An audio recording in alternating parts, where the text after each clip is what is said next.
The goal for this podcast is to better our understanding through conversation. Communication is one of the easiest, yet hardest things to do. Whether that's communication of feelings, thoughts, or opinions. But through communication, new perspectives begin to take place. Throughout the various topics and opinions discussed on this podcast, we hope that we can add value, understanding, and a few laughs to your day. Thank you for listening, and enjoy the show.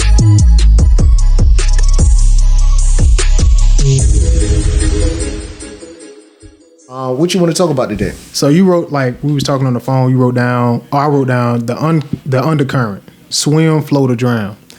And I was looking at the definition of certain stuff, and I looked at another topic we had wrote down, and it's like, do you not have enough resources, or are you not resourceful?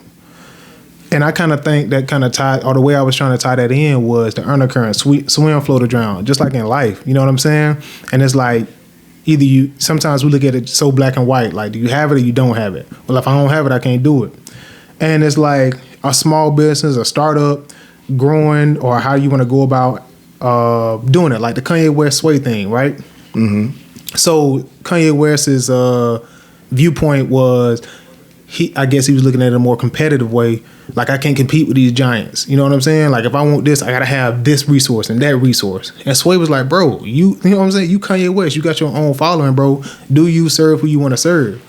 And go ahead. Now you know why. Okay, now Sway was able to look at it from a different perspective, but then Kanye, he looked at it from a perspective of, competing. Mm-hmm. And for a lot of people, you think about people that's been in the game for a while, whatever their field or their game is, whatever their realm is, their pocket, you got to think about it. Like Michael Jordan, when you finally reach the pinnacle of the sport or the game or whatever, that field, that area or that, that point of interest, whenever you reach the pinnacle and you become the apex predator, so to speak, it becomes a mindset. Okay, I'm at the top now. Where do I go from here? Because the one thing you already see at the top is you see the bottom, because you're able to look down at everybody that's nipping at your ankles. Yeah. People they hungry to get to the top the way you at. So now either you can get that mindset of, well, dog, now I guess I'm the one that's gonna get got. Or now you gotta refocus and reshift certain things in your mind to give you a little bit of an edge to keep, competing with whoever's coming at you full force. So that's why Kanye, he made the comment he made, and Sway was like, bro, but you Kanye, you already there. Kanye, he's not allowing himself to believe he's there because he sees more. He in that competitive Exactly. He in competitive compete mode. And when you there, you still is much more that I have left to accomplish. I'm not going to sit up there. You're not going to tell me I've made it or I've derived, because the moment I feel like I've derived or I start making it, then I might as well lay down, go to sleep, and don't wake back up. But with that, I feel like the invisible finish line, right? Like, it's forever fleeting, it's forever going. So it's like, yeah, he at the top. To me, he at the top. You know what I'm saying? But see, that's because, in a sense, you haven't been where he is. Exactly. That's what I'm trying to get you to understand.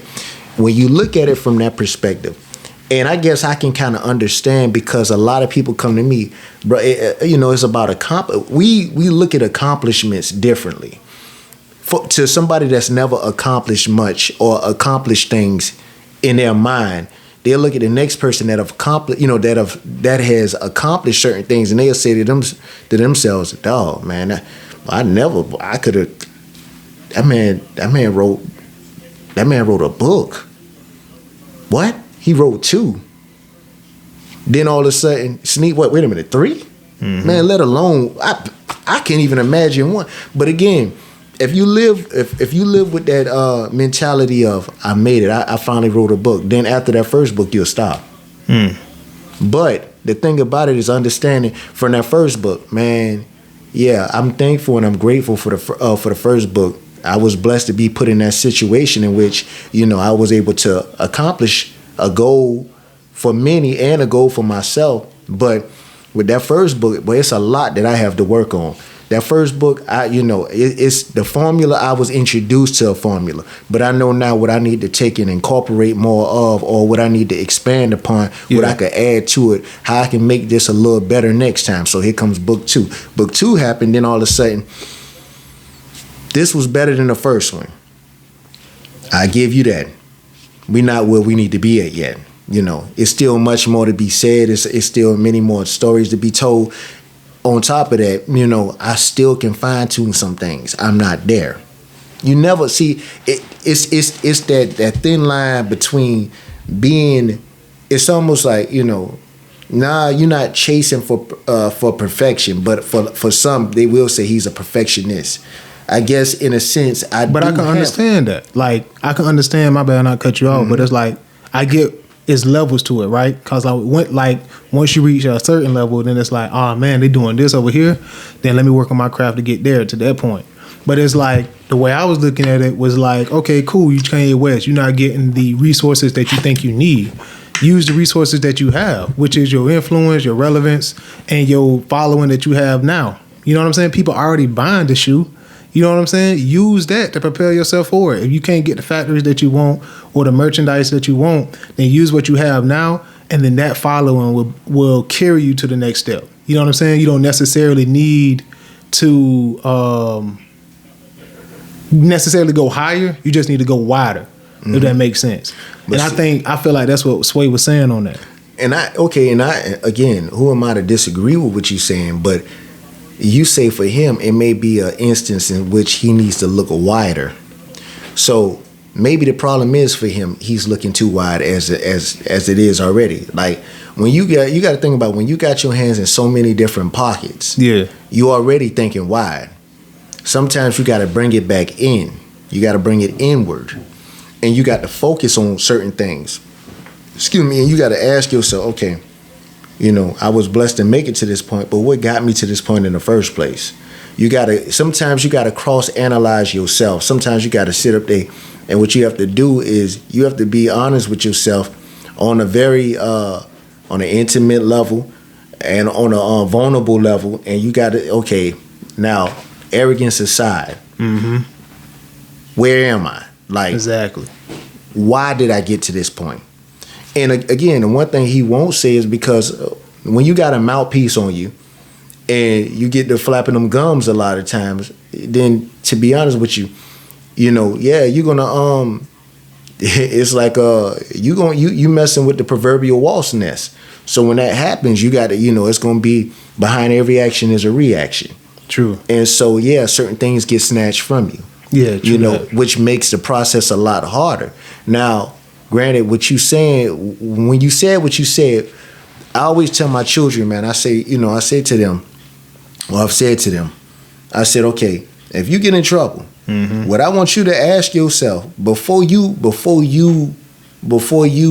make the call to do whatever you gonna do, stop and ask yourself, okay, if I go through with this, am I good with what I'm about to do?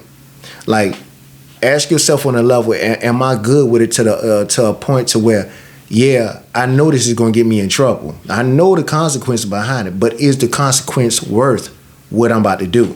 Because when I come back and I ask, did you do this? And you say, yeah, I did this. Because I don't want you lying to me about it, but when you say you did this, what I'm going to ask you, if I ask you, was it worth it? You need to be able to open up your mouth and say, Daddy, you know what? I'm going to keep it a buck with you. I know that this is probably wrong in your eyes, and it's probably wrong in a lot of other people's eyes, but I did this because I felt it was worth it. At that point, we got something to talk about. Let me hear what's so important and why you felt you had to do this, because now I'm willing to listen to. Now, from that point, we can come to an understanding, or we may have disagreements on the matter, but I'm going to respect the fact that, okay, Daddy, I'm going to be honest with you, I did it. Yeah. I'm going to respect that more than, I ain't did it, Daddy. They lying on me. You know what I'm saying? But again, you got to always question yourself. It's no different than MLK. Long before any march to Washington or anything, before he could take any step in any march, he had to ask himself, am I good with this? Yeah. Because Yeah, at times I might be loved. At times I may be the most hated man on the planet. But am I good with this? Which is a good point though, because it's like with opinions, and as I was like talking to you earlier about the whole question thing, it's like you, whatever platform you have, whatever a voice you use, you have to be mindful of your opinions, because opinions, like, not everybody agree with them, like you said, and it's like things get taken away from you because of your viewpoints or your stance on certain things. So it's mindful how you show up. You know what I'm saying? And what image you putting out there, or what perspective you putting out there, which is very true. You know what I'm saying? So I could definitely understand that. But that's not necessarily a bad thing to me when you think about it.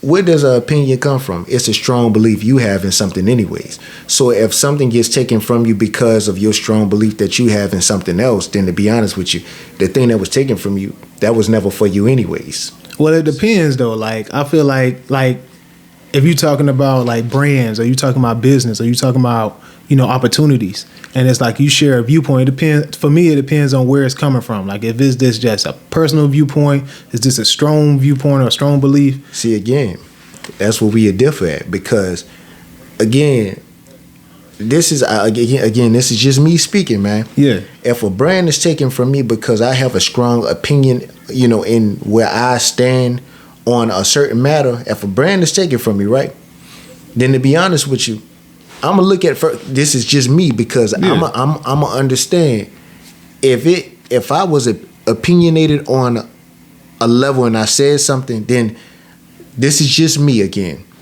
I've probably already prayed on that thing, and if I was guided to say what I said, yeah, if you stand and I stand on it, yeah, then it was never meant for which me. I agree with that. I totally agree with that. Yeah.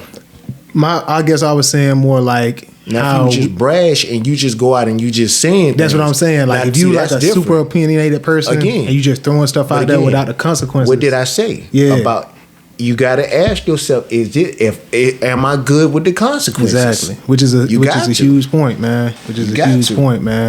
And I think, I don't know why I feel like the podcast already going on right now. No, I was just thinking that. I was like, bro, I might as well go in and edit this. Yeah. We talking about opinions, right? So the undercurrent, I looked up the definition of it. It said a hidden opinion, feeling, or tendency, often contrary to the one publicly shown. So I took that as like, we on the podcast, we have a certain image that we want to portray. You know, I'm not necessarily the same person that I show up on the podcast, and I am in different areas. So with that being said, I wear different hats, if you want to say that, or, you know, it's a more manicured version of myself on camera, because I'm representing other people. I'm representing my family, my mom. You know, I'm even representing you, because you could have repercussion on this, and it's like other people attached to you. So again, like with the opinion thing, I think being mindful of what you say. If you stand on it, you stand on it. But if you not being mindful of the opinions you share, then that could cause people around you to swim, float, or drown. That could bring them down. That could affect them. But on the other side of that is like figuring out your lane, right? We talked about audience. We talked about catering to a specific audience, or finding your voice, or if it's on camera, or if it's on a podcast, if it's whatever business you're doing, you could get in a competitive mode. But then when you competing, you always looking up, and you always looking to the next giant above you, and you like, man, I gotta have this to compete with them, or I gotta have that to compete with them. And it's more so, I think you could get lost in that if you are doing it the wrong way. Does that make sense? Because it's like the whole competitive thing. So it's more of like, for me, not getting caught up in the undercurrent, scaling it back down to being able to focus on your audience, what you cater to, what's your lane. And then with not having enough, I kind of got mixed feelings on that. On the one hand, I feel that you don't need more until you didn't need more until you saw somebody with more. And I feel it would never be enough to a certain degree. On the flip side, I think it's necessary to do your job, to have certain resources, or to be able. You can't always work around certain stuff. You know what I'm saying? Does that make sense? Yeah. How do you feel about that? Like, do you think resources is based on like I said, sometimes you didn't even know you needed something until you saw somebody else when you're like, dang, they doing that. They got factories or they got whole production team or they got whatever the case may be. I need that. You know, well, I stand on that again. Resources. I look at resources. Oftentimes, when you standing, you know, when you standing on the outside of the proverbial box, so to speak, looking inside of the box, and you see it, you know, the machine that's operating within this box, you say to yourself, dog, I didn't know all of this went into this. Yeah. But also, one of the beautiful things also about, sometimes looking at something from afar, sometimes the best thing for you is the thing that you don't have, which is certain resources. So what happens is a lot of times somebody will mess around and they'll be in the beginning stages. They don't have, you know, the resources that the next person have.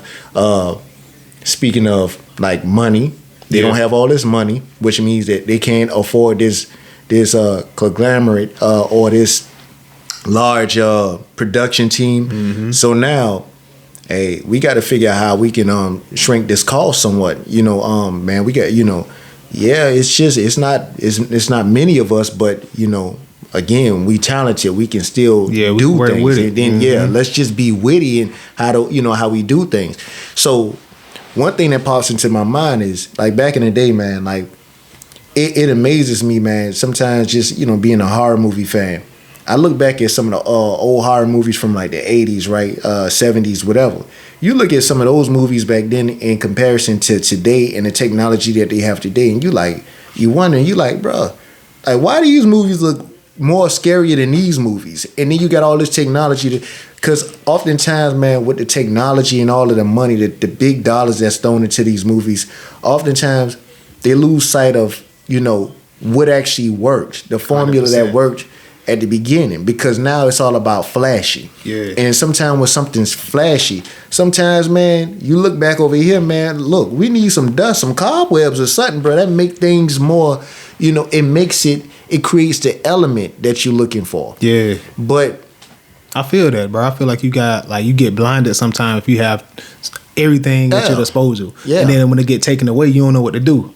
You know what I'm saying? Oh man, he once said to me, man, he was like, man, you know, in the world of the have and the have-nots, right? I'm paraphrasing right now. Yeah. But he went on and he was like, man, I remember we used to be watching Martin, man, when I was a little kid, man, and he'll stop, man, and I used to say, Daddy, I'm hungry. He was like, you hungry? And I'm like, yeah, Daddy, I'm starving. You hungry or you starving? And I'm like, you know, man, I'm starving. He's like, man, you ain't starving. He told me, man, you probably ain't hungry either, because we got plenty in this box you can eat. And I'm like, man, Daddy, ain't nothing in there to eat. Yeah, I don't want it. But then he was like, man, when I was coming up, man, you got cereal and we ain't had milk, boy, we gonna get that canned milk, man, and put that with that cereal 100%. And we make some. He was like, man, that's the problem. He was like, today, he was like, man, it's a lot of stuff going to waste today, man. And it's a lot of little kids that's overseas that love this, you know, what we have that we call scraps or leftovers that they don't want. And he was like, but to be honest, he was like, growing up, he was like, man, we always made a meal. Yep. And we didn't have nearly as much as we have today. He was like, you know, and I got to thinking about that thing, and like God always blessed me with this vision, man. It's like I could, for whatever reason, if somebody tell a story or if somebody was detailed enough, I can see it. It's almost like I'd be at that point in time, you know, in that era, and I can see it happening, you know. And that's real. It's like I could sit up there and I could see my grandmother, man, like preparing meals for my father and her daughters, and I'm sitting up there like, you know, man, that's crazy to sit there and think like you have eggs, but you don't have nothing else in there. But you like, man, I got some rice, eggs and rice. 100%, bro. Bingo, that's a meal.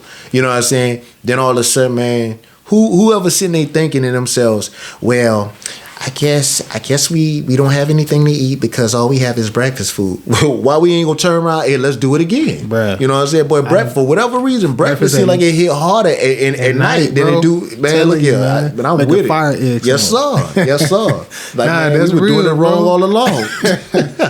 And that's one of the things I got wrote down was like we get stuck on the material, the resources, the items, the things, and forget about like people and resources too, right? And you could tap into that. And what really got me on this topic was thinking about like I said, resources. So you got people that blew up on Vine when Vine was a thing. You got people that's blowing up on Instagram with just a phone. Toby, the rapper, he blew up on the iPhone. You know what I'm saying? And he may not have. It may have took him longer because he didn't have the right or he didn't have all the resources, but he still got to the level that he wanted, and he's still growing. You know what I'm saying? So I think a lot of times we get blinded by that, and we could trick ourselves into thinking that we need more, we want more, we have to have more. Let me ask you a question, man. If you had 3 words to pick from that, these 3 words could actually be synonymous with a resource. Yeah. What would be the 3 words that you would pick that you need, that you can produce, that would garner you any resource that you need, or that would garner you to the point? That's a good question, bro. To the point in which you feel you need to be at. I would say the resources, right? So let me go first. Yeah, I was about to say. So check this out. I think one thing that we as a people, we can control, and I feel like this is a resource that we have. What's effort. up? Effort is a resource. I feel like determination. Because if you got determination and you don't have a cutoff switch or on and off switch, but all you know is go, then to be honest with you, you're never going to be able to stop that person from making it to where they choose to go. If you come with effort, if effort is included, if you come with effort, you can't stop that person. That's 100% true. If that person is blessed to just continue to live and he already has effort and determination, man, look here. The sky is the limit. That's so true, bro. Like, one of my last points is don't make excuses. And I think a lot of times, like you said, effort, what was the other one? Determination? Determination. I think a lot of times we stop because we may not be making the progress that we think we need, but we making progress at the end of the day. And we make excuses for it, whether it be, man, ain't nobody helping me out, man. I'm too short. All this crazy stuff. And it's like, bro, all you need to do is just make a move, bro. Move forward, take action. That's true. And determination, like, that's so true, man. We make so many excuses about that, and it really stunts our growth. And the stopping and starting. Man, you look at all of the time you lost on the stopping. Hey, check this out. So it's funny you say that, right? So I just saw this in my mind, right? A perfect picture of the stop and go, right? Stopping and going, stopping and going, stopping. You in the driver's seat and you trying to teach your child how to drive. But they spending the majority of their time stop, go, stop, go, bro, stop. You didn't even went 50 feet. Exactly. But now you looking at how much time you done wasted. But one thing about it, you're gonna understand, well, these brakes work. That's the one thing we got out the whole picture. The brakes work. But we stopping and we going. But again, so afterwards, that individual asks you, so how did I do? Well, you want me to be honest with you? I know you understand how to brake. That's the one thing you get, you've gained from that whole expert on stopping. Exactly. But you stop and you ask them now, okay, so why were you doing so much stopping and going? Because fear. Fear will have you going frozen for a moment, and then you just stop. 100%. You stop. You know what's crazy about that is like 2 things popped in my head. One was be brave enough to suck at something new. And that sound like cliche. That sounds scary in itself. Like, roll, bro. Like, you know what I'm saying? I can't just be out here trying everything of course, with parameters and all of that. But be brave enough to even fail. Be brave enough to try something that you're not good at and keep going to try to learn. See if you can learn. And the second thing is, like, I try to apply a lot of analogies to life. So I think I was talking to one of my homeboys and I was texting him and he was talking about he was trying to learn the piano. I was like, bro, he had been telling me this for months. Like, yo, he trying this, he practicing on this, even if it's just 30 minutes a day. And he was telling me like, yo, I got kids, I got my wife, I got my family, and I can only get 30 minutes in a day. And I was like, bro, if you look at it, like a harvest, like a seasons. And each season, like some seasons, you may be able to get a full harvest. Some seasons, it may be cold and you only harvest half your crops. Some seasons, whatever happened, you was only able to plant a small garden. But if you do that consistently and don't stop, if you look at over the years, bro, you'll be done harvest hundreds of acres. You know what I'm saying? And not every season is gonna look the same. And I think we get caught up in that too. Like, yo, man, it's supposed to be this big production. It's supposed to be this. I'm supposed to just be running full speed, man, and finish the race. And it's like, bro, it don't always work like that. You know what I'm saying? It ain't always full steam ahead. Sometimes you gotta slow it down. Sometimes you gotta speed it up. Sometimes you just barely moving it. But at the end of the day, the needle's still moving. And I think when it comes to that, I think that's a reason that going back to it, why we stop, it's because it's not going fast enough or it's not working as fast as we need it. You're right about that. So something just popped in my mind. So sometimes in life, right, when you stop and you really think about things, man, and break it down, it's like fear will take in, it will cripple you, it'll handicap you, right? Mm-hmm. But looking back at it, man, when you were in grade school, whatever, man, who always stood out to you? Or who always stood out to your classmates? It was always the cool folk, right? So check this out. This just popped in my mind, right? Sometimes you got to be cool enough to make a mistake make sense. What do I mean by that? We done been doing this too long, bro. So let's just break this thing down for a second. All right. Be cool enough to make a mistake first. Okay. Be cool enough to make a mistake. You got to be cool with making a mistake. Because from you being cool with the possibility of making a mistake, you might mess around and get it right. Right? You might stumble and get it right. Yeah. But then it's this other part, right? It's this other part to it. And this is for the thinkers. I mean, but what if I make the mistake, though? Man, I might get laughed at or whatever. You know what I'm saying? Then I might get questioned. So, again, be cool enough with making a mistake, but also be cool enough to make a mistake make sense. How does a mistake ever make sense? The fact that you tried. You tried. Because it's from, even if there's multiple attempts and you made multiple mistakes, right? Then all of a sudden, you become the engineer that comes up with a brand new formula that changes the whole game. 100%, bro. But how could you ever get to that point? I made multiple mistakes. And we always focus on, not to cut you off, we always focus on the what if it don't work? What if it don't do this? And like, what if it do work? You know what I'm saying? And I think a lot of times, like you said, for us thinkers, we always focused on every mistake that what could go wrong. Mm-hmm. And I think it's switching that, of course, with, you know what I'm saying, with the proper insight and the proper common sense. But what if it goes right? You know what I mean? And I think that's super powerful. Not to cut you off, bro. What you was gonna say? Sometimes you got to challenge the theory. Sometimes people tell you, man, look, we no longer have space for this. That ain't gonna work over here. Okay. And plus, you done made all your mistakes anyways. See where that got you at. But again, if you got the effort and determination, so you take your mistakes and you go over there and you start working on ways of bettering things. You're like, okay, so am I really the one at fault here? Was it always me? Or is it truly an easier way to do this? And then you invent something. 100%, bro. I think that's 100% facts, bro. For yourself. You know what I mean?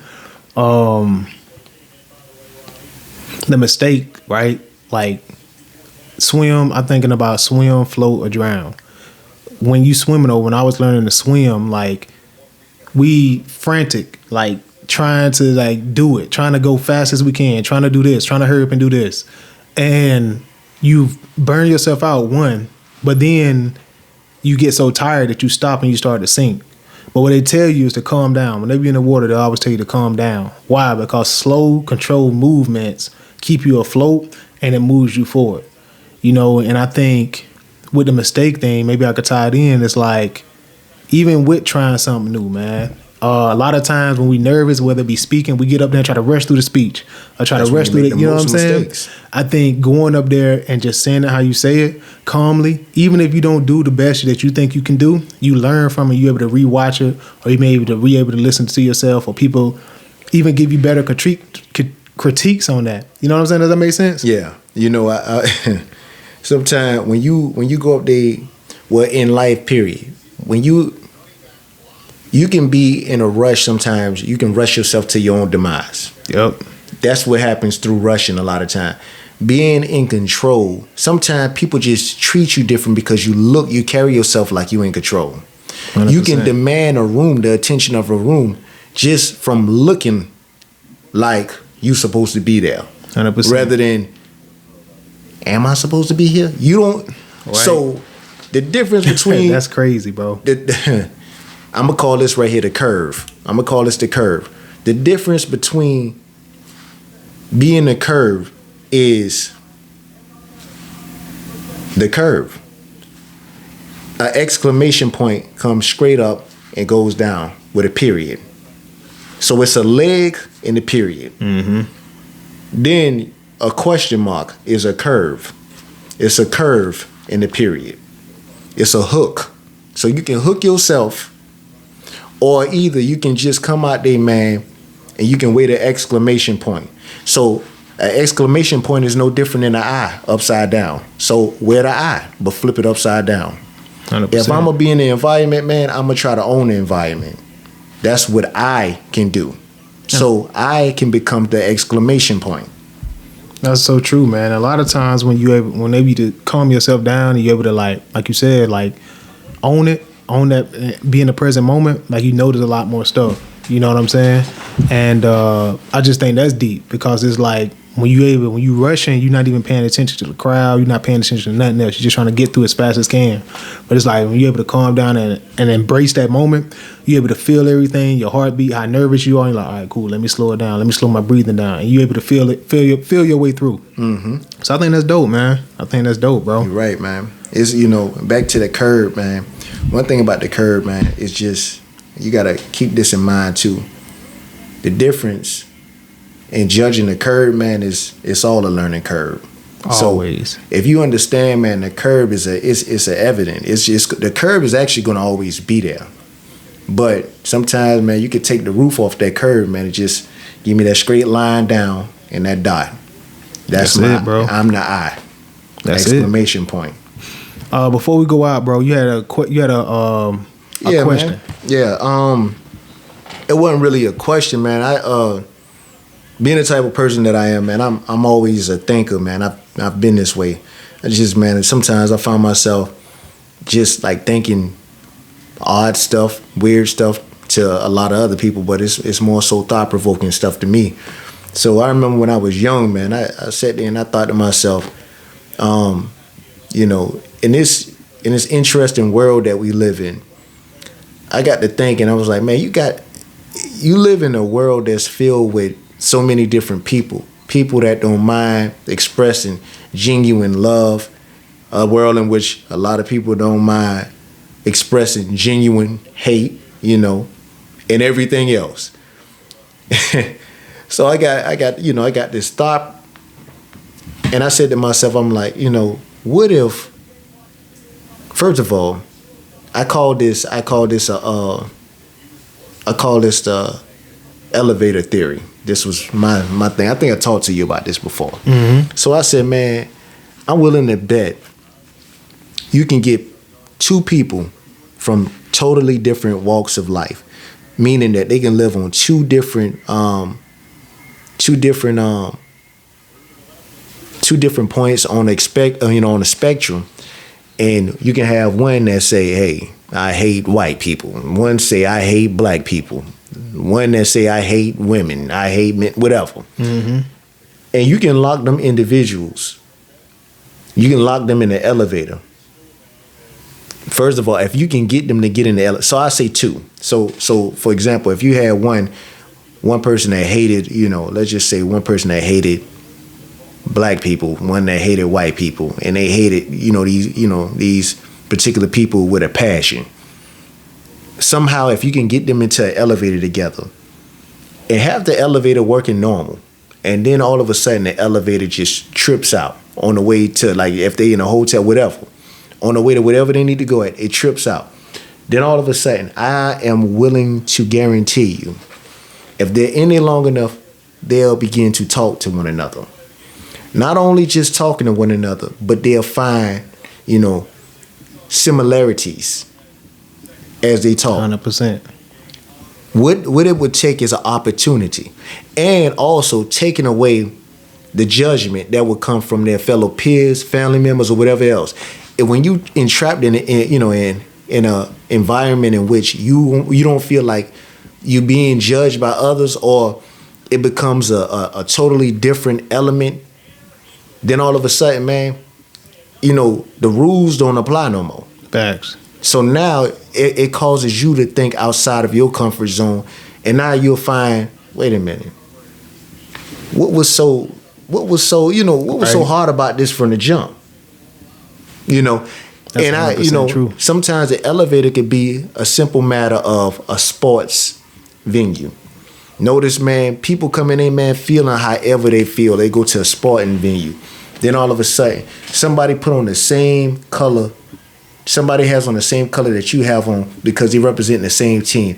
Next thing you know, excellent play happened, man. And then guess what, man? You high-fiving the same person normally you would never even think about touching. 100%.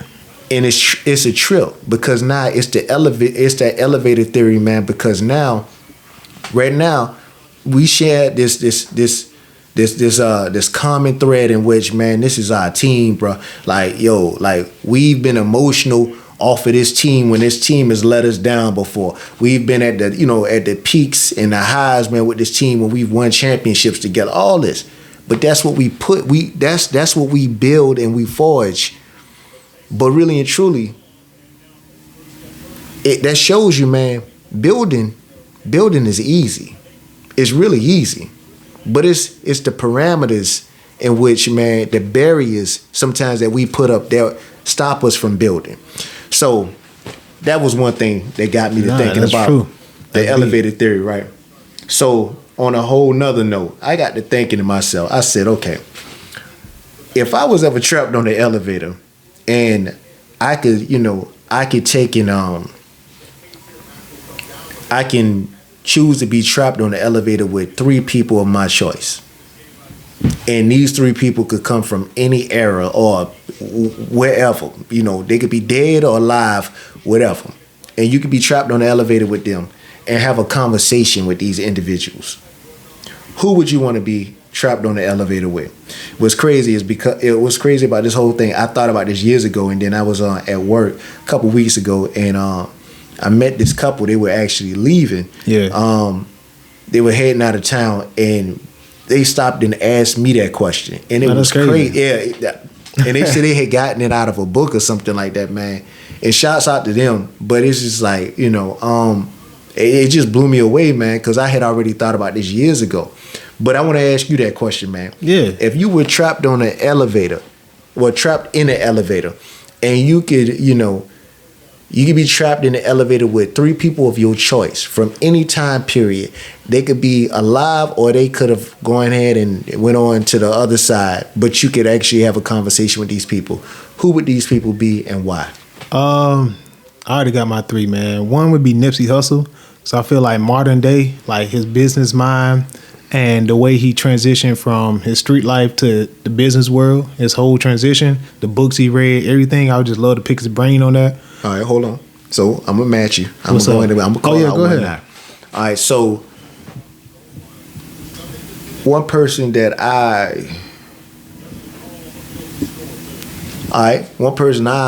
it's interesting. One person that I would like to share a conversation with on the elevator. Definitely, I would like to share an elevator conversation with the brother Tupac. I knew you was gonna say that. I would definitely, man, because I feel like to a degree, especially when I had went and got his book, man, The Rose That Grew from the Concrete. Prior to that, man, I didn't know, like, I knew about Pac, man, his music and stuff like that. Dear Mama, Brenda's Got a Baby,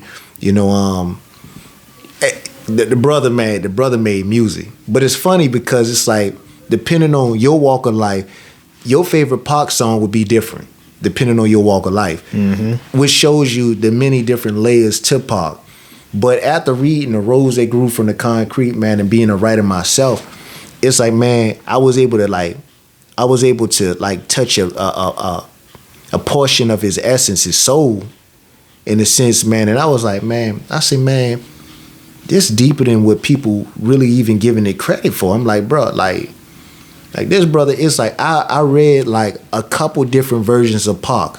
I read the evolution of Pac in this particular book. And well, I guess this is now a plug. Y'all gonna get that book. But but yeah, it's like, man, I felt like after reading the book, man, I felt like Pac actually became a victim of his circumstance to a degree. And oftentimes, man, and the thing about it, man, and it happens, and it shows me, or it taught me, man, that nobody's off limits to that, man. That's 100% true. That's what the same thing that taught me about Nipsey Hussle. Yeah. You know what I'm saying? It's so, to me, bro, it's so crazy how similar those stories parallels, are. yeah. It's like, bro, that's crazy, man. I feel the same way. Yeah. Well, I'm going to go ahead and I'm going to let you have the next one. Go to the next. Second person under 3,000, man.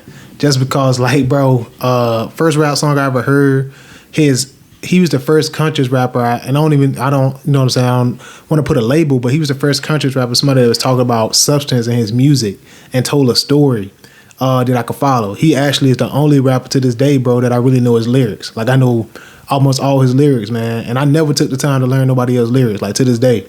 So it's like, just him, his wordplay, his mindset, his style, and yeah, man, just music and life. I would love to pick his brain on that. So okay, what's yours? My second, now I'm gonna go. So I went kind of modern, Now I'm gonna go back. I'm gonna take it back now. Now for the next person, and it's crazy because my order was totally different in this prior to us talking. But I'm gonna go ahead. I'm gonna say.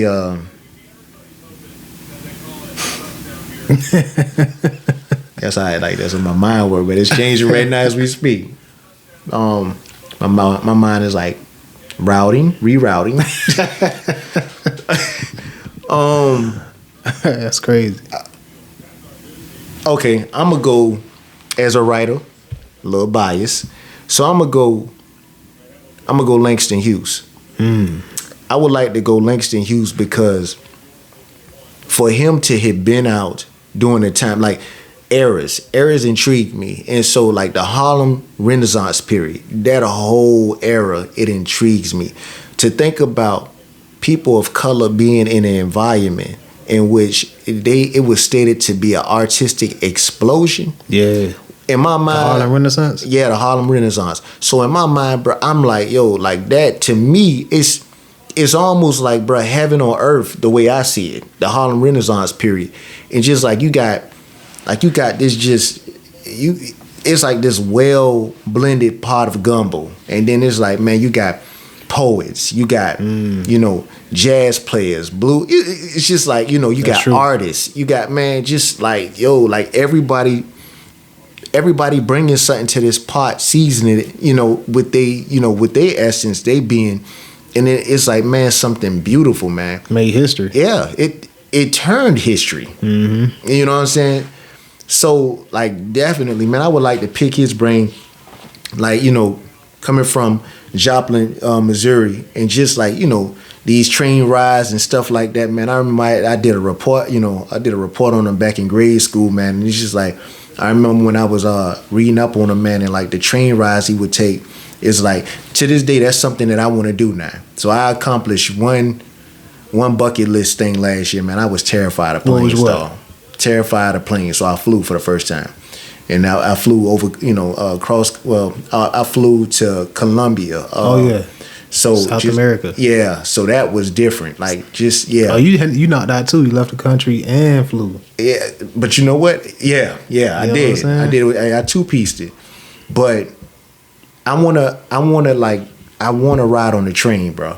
Like, that'd be dope. It's just like a lot of people like, man, a train. Yeah, I that's something that I definitely want to do. It could definitely go places that cars can't. Or Exactly. planes. You know what I'm saying? And it's a certain level of respect that a train garners. Nah, you ain't trying to 100%. get in the way of a train. So it like, man, just full steam ahead, bro. I just want to be on the train, man, and just let my eyes just roam, man. Daydream if I choose to, and just like, cause for him with the writing, like it's been documented, man. Some of his, some of the works, man, that he came up with, it was on the train. So it's like, man, what could I do with that, Facts. with that amount of time, man, on that type of journey? And so, I rode a train twice. Once my mom took me to North Carolina one time on a train, which I remember bits and pieces of it. And then the more recent one was I rode a train in Tokyo, and that was some of the like beautifulest landscape I ever seen, man. The most beautiful landscape I ever seen, and it just was like dope because you don't get to see that on a regular road. Yeah, you know what I'm saying. So it was dope, man. Yeah. What's your third? Oh, so that's how we gonna do this? So you gonna put it? I'm throwing it back on you. Oh, you want to going in order? All right, cool. So my third, man, is my grandfather, man. I remember him when I was younger, just a tad bit, but I would love to go back and just hear his stories, see what see him as a man. You know what I mean? What type of person he was. Hear his story. Hear him explain our family history, and get that from the origin. You know what I'm saying? Because the reason I'm here is because of my grandfather. You know what I'm saying? And I think that would just be dope to tap into that. Wow, man. Yo. Oftentimes you meet moments like this in your life in which I'm just gonna go out there and this is a confession. I've never been the type of person, right, to suffer with like peer pressure, because whatever everybody was doing, I was always the opposite. I ain't trying to do that because there's too many people doing it anyway. Mm-hmm. So if I even had a answer to something, just if somebody else got in the same remote area, I'm gonna change my answer just because you almost make me want to go against my own like better judgment and like how I'm created when you say something like that, because my last, it was not. It was not that. I thought you was gonna do that to me. Yeah. I thought I was gonna say the first two and like, oh man, this man went super deep and because it's like that. Who you was gonna say for your last? So who you had in mind? Who you want to switch it to? Well, I had two people in mind, so it automatically became kind of, because Pac came out of left field, because I got to thinking about like, I tried to make it more so like generations, like like Pac would have been more modern. Then I went, the realm of, who did I go with second? See, you said Langston Hughes. Langston. So see, I went throwback. So that's a whole different period of time. And so like now, I'm in limbo, because now the era would actually be like the 60s with who I was thinking, but both of the gentlemen, because I was thinking about both Martin Luther King and I was thinking about Malcolm X. Martin, not because of the reason why everybody would like. Would it be not to cut you off, like going back to that time, like would it be a specific period of Martin or Malcolm that you want to talk to? Facts. And it's not now that you asked that question, it's interesting because me just being, so psychological how I am, I would have loved to talk to Martin at the beginning of his race and then talk to Martin at the end of his race. Yeah, get full perspective. Yeah, that'd be dope. Because it was clear that it was a change in his mentality, which it's going to always with both of these individuals, and that happens through life. The experiences. I heard the same things. Especially, man, when you start to see things differently because you've experienced things differently. Mm-hmm. But now, like after you said what you said, it's like it opened up something, and like it's a change in me because, but I get. So all right, we'll stick with these two, Martin and Malcolm. So I would definitely want to talk to both of these individuals because I would want to see what changed in them. Like, why? What was that reality shifting moment for you that lets you know that, okay, although I really put all my stock into believing one thing all along, now all of a sudden, when Martin's dream became a nightmare, I would want to talk to him about that. Like, why is that? Like, which he kind of touched on it, but I really would want to know, like talk to me. Yeah, dive a little deep on as a person of color, like really, don't give me the political correct, like Martin, like talk to me like we in a barbershop. You know what I'm saying, brother? Like light up a cigarette if you need to. which is crazy because a lot of people don't know this. Martin actually used to smoke, and a lot of people, it was hitting. I can imagine, man, that stress he was under, bro. But that's crazy. But see, and like today, you looking at it like, man, so why was that hitting? But because they wanted to keep him looking pristine. So but anyways, we ain't gonna dive too deep into that. But in Malcolm, I would like to talk to him about, like, tell me really and truly, like, when you went to Mecca, like, explain to me what all came over you when you went to Mecca. Like, when you first saw, this cultural phenomenon, because that's what it would have had to be for him. Because it's culture shock. It is. You go over there and you see something totally different than what's going on in America. You like, bro, it's crazy because I read his autobiography. I just finished it probably like a couple weeks ago, but it's deep, man. Like, he put a lot of detail into it, and I didn't read it. I listened to it on Audible, but it was dope, man. It was dope just to hear his perspective and everything, man, and that would be fire, bro. Just to hear their perspective from their mouth. You know what I mean? But also, one thing too, before I end it, one thing that I would like to ask both of those individuals, like, I would like to talk to them about, the identity crisis that is still prevalent in America today. But both of those individuals, actually they kind of talked about it, but kind of, When you say identity crisis, what you mean? Like, for example, Malcolm once stated, we are Aborigines. He specifically said that word, we are Aborigines. But then he came back and said it means we black folk or black people. So even after he said one thing, then he went, because during that time, see, that's where, again, the identity was changing. That, you gotta think about it. I'm black and I'm proud. Say it loud. All that. Again, the changes in the identity. You go from that, you gotta think about it. Before you became African American, you was Afro American. All of these different, the changing of the identities. When you say changing the identities, what you mean by that? Because I still think it's like, well, you still the same person. No. What do you mean? See, again, it's power in the name. It's really it's a lot of people might not understand, a lot of people might not even agree with what I'm saying right now, but it is definitely power in the name. If you could take and name a dog, and you call that dog long enough, then you call that dog that name long enough, the dog is going to respond to that name. That's an animal.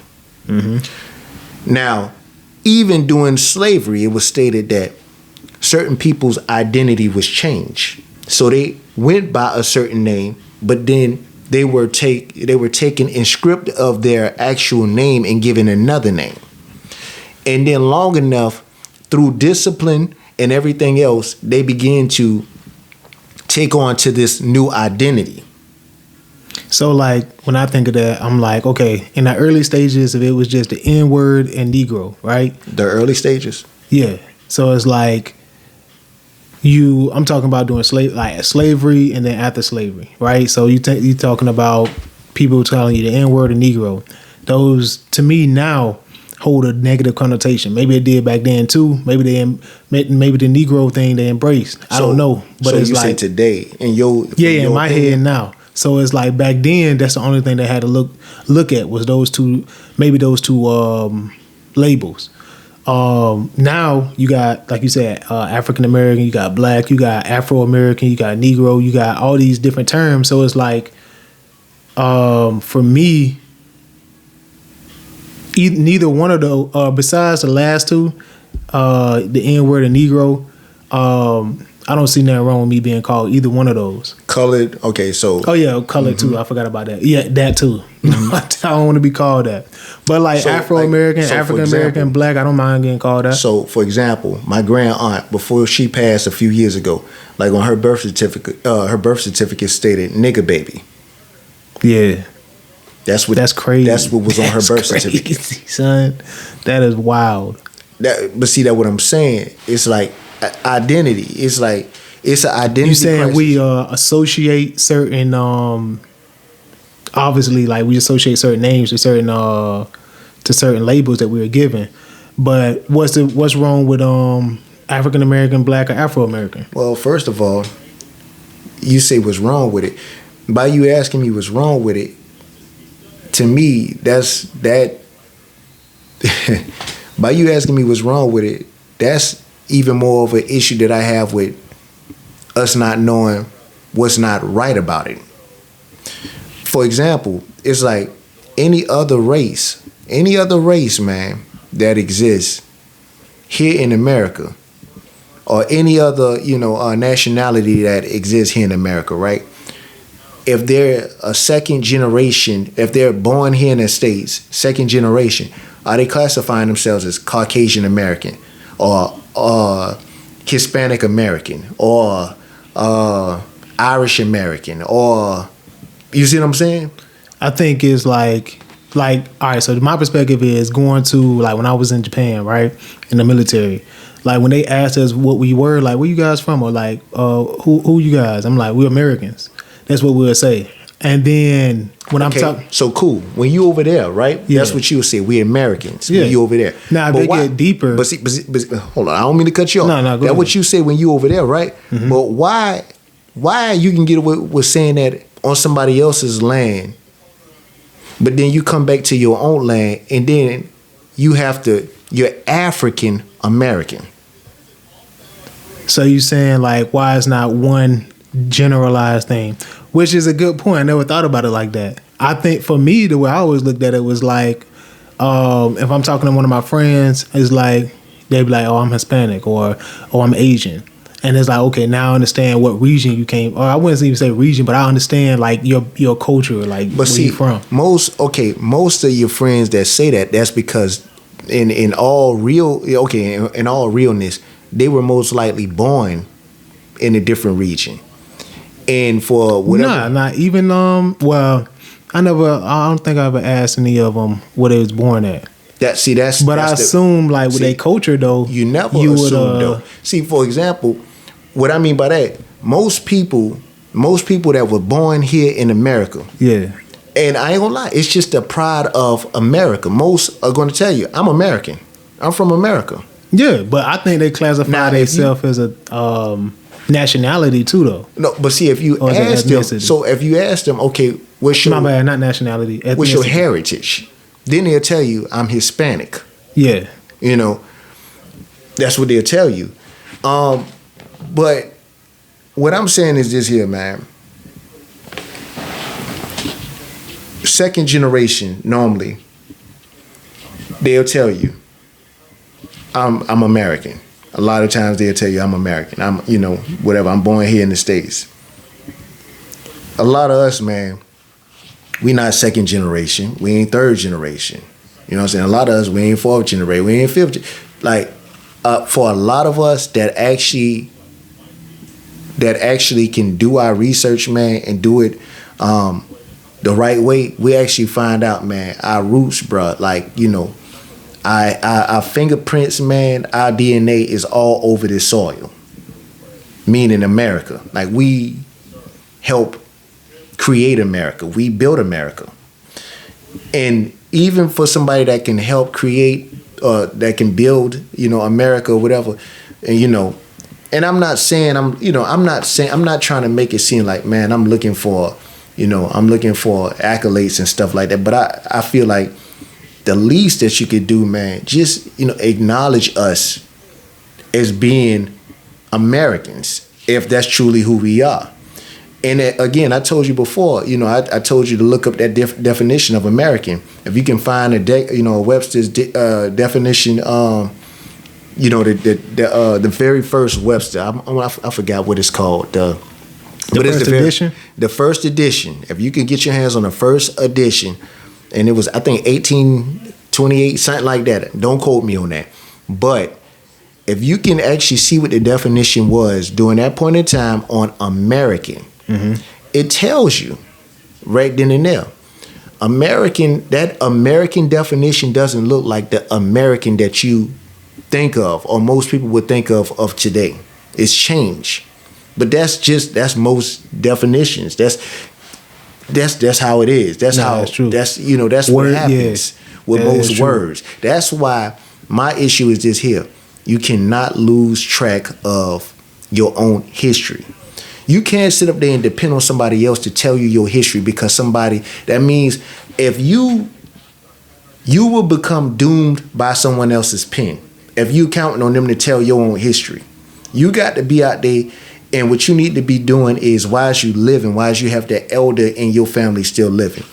And you got to be a sponge. You got to soak. Yeah. You got to soak in that information. Ask questions, because 100%. The same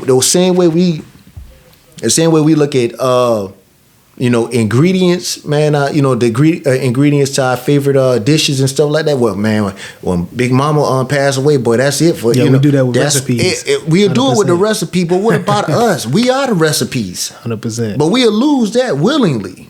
You see what I'm saying? That's true. So I'm like, bro, if we treated ourselves like the value that we we find in recipes, bro, understanding that we are the secret ingredients, bro, find out. 100%. That's all I'm saying, man. I don't even know how I got on this tangent. I'm with you, dog, man. I'm with you. So, you want to edit on that? Yeah, man. All right, man. So this has been a Real Talk podcast. Appreciate you guys listening, man, giving us a listen. Also, man, give us some feedback, comments. All our links in the social media. If you want to hear us talk about some things, we'll review it. If it's something that we're interested in, man, we'll definitely give it a shot. Continue to get those ratings up. Continue to like, share, and comment. And that's it. That's a Real Talk podcast, man. Peace. Real Talk. We appreciate you giving us a listen.